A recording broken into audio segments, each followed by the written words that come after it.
to ET English, the unique English language learning feature of the Education Times. This recording is brought to you by Achini Abegunwadana and her team at London Academy of Speech. The Education Times comes to you every week with the Sunday Times, a leading publication of Vijaya Newspapers Limited. ET English introduces a unique way of learning English through stories. It has a short prose passage taken from a novel, a picture story, both of which are being published in episodes every week. All the lessons and activities that are given in the feature are from these two stories. Many English scholars accept that when you learn a language through stories, you remember them better. Further, the picture story will complement this by adding the visual component as well, where it will help the readers create vivid images in their minds, helping them to remember those dialogues and words through those incidents. The first episode of ET English appeared in the Education Times section on the 13th of September 2015. Now, we are going to bring the audio version of this feature where you can listen to the stories and lessons. First, the picture story, secondly, the novel, and finally, the lessons. To get the best out of this feature, we suggest that you get a copy of the Education Times and also a dictionary. It will also help if you have read the feature once or twice on your own. At the same time, try to get the correct pronunciation by listening to the audio attentively and repeatedly and trying to read it after every dialogue, emulating the voices that you hear.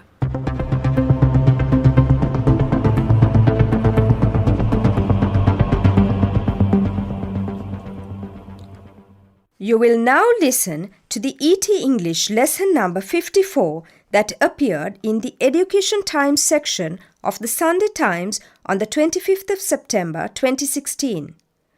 This page will be uploaded to the ET English website on the 3rd of October 2016. Igenas, written by Ranjit Gunaratna and illustrated by Anton B. Pereira. Episode 44. I've got an offer from a band in the US. Oh, those guys.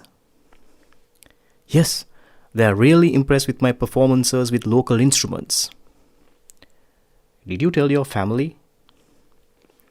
Yes, Mom is okay, but Dad is somewhat reluctant.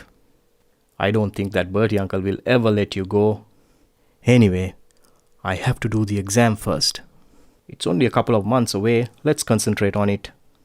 Neeta and Nuvani talking outside their home in Balanguda.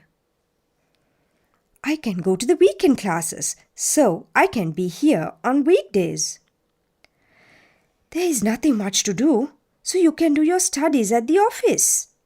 Mali can be here during the weekends until his exam is over.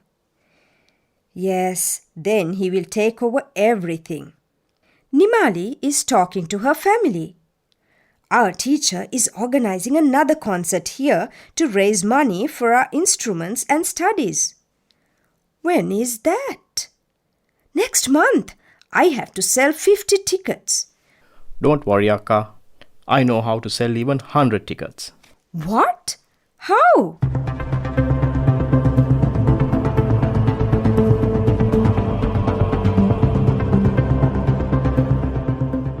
Let's now listen to The Scarecrow, based on a story by Asghar Hussain. Episode 4. The sparrows told him tales about the shrewd crow. They said she could outwit humans and even stole food from their kitchens. She had a habit of poking her black beak into pots and pans. She could also undo lunch parcels. She even flew over the dinner tables to grab some tasty morsel of food. Stories were also told about the majestic cock. He lived near the village, strutting proudly among the cackling hens. He was very tough, and no polecat dared attack them. At sunrise, he crowed so loud to wake up the villagers that even the scarecrow could hear him. And then there was the emerald dove. She was a vain bird and was always preening her feathers. She would fly over a nearby pond and gazed at her reflection. One of the sparrows liked to annoy her, so he would fly over the pond and drop a stone from his beak, sending ripples that cracked her image in the water.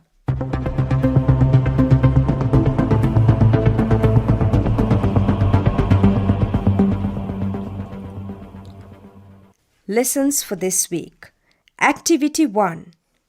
Read the text and underline the appropriate word within brackets.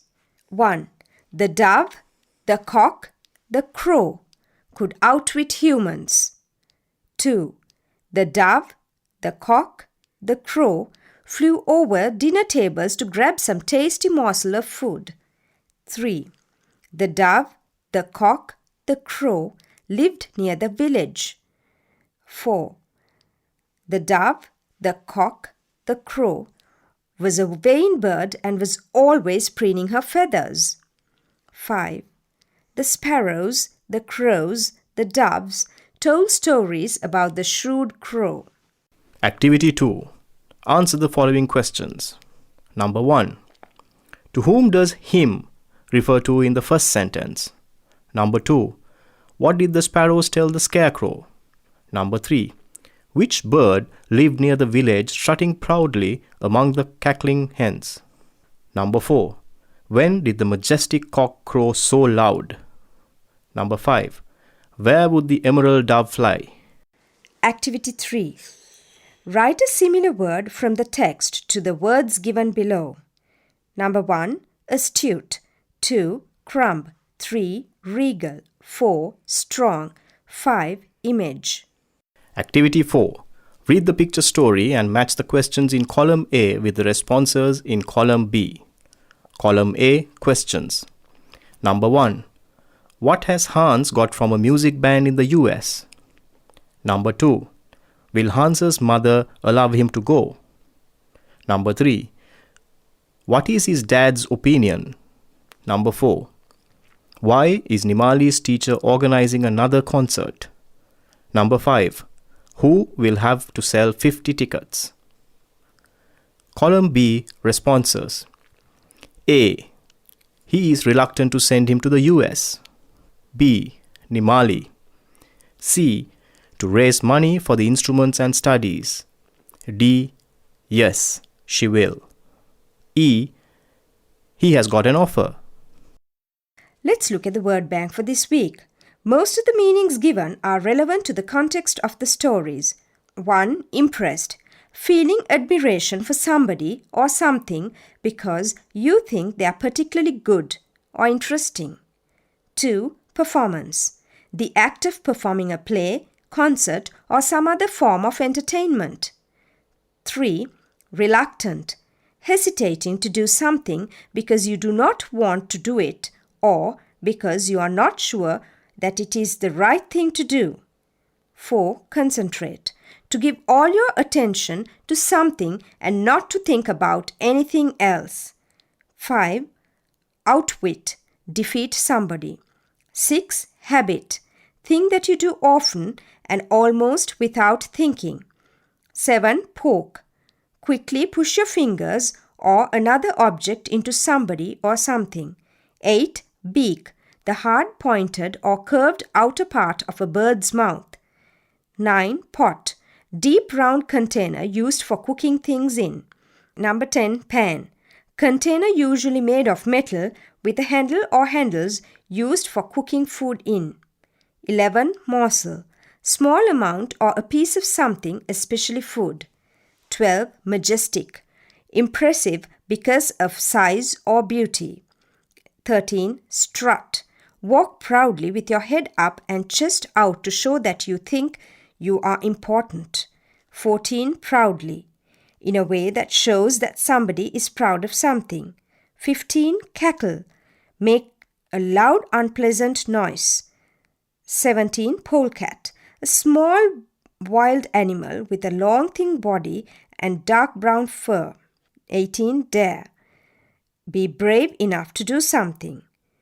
19. Emerald dove. A pigeon which is a widespread resident breeding bird in the tropical and subtropical parts of the Indian subcontinent and east. 20. Gaze. To look steadily at somebody or something for a long time, either because you are very interested or surprised. 21. Preen. Spend a lot of time making yourself look attractive and then admiring your appearance. 22. Feather. One of the many soft light parts covering a bird's body. 23. Annoy. Make somebody slightly angry. 24. Ripple. A small wave on the surface of a liquid, especially water in a lake, etc. The answers for last week's lessons. Activity 1. Question 1. 3, 2, 2, 3, 3, 4, 3. Activity 2. 1D, 2E, 3B, 4C, 5A. Activity 3. 1. Who felt sorry and tried to talk with him? 2. What did the scarecrow tell the sparrow? 3. Why did the farmer put the scarecrow there? 4. What kinds of stories did the birds tell him? 5. Where did the Shama sit? Activity 4. 1B, 2C, 3A, 4E, 5D.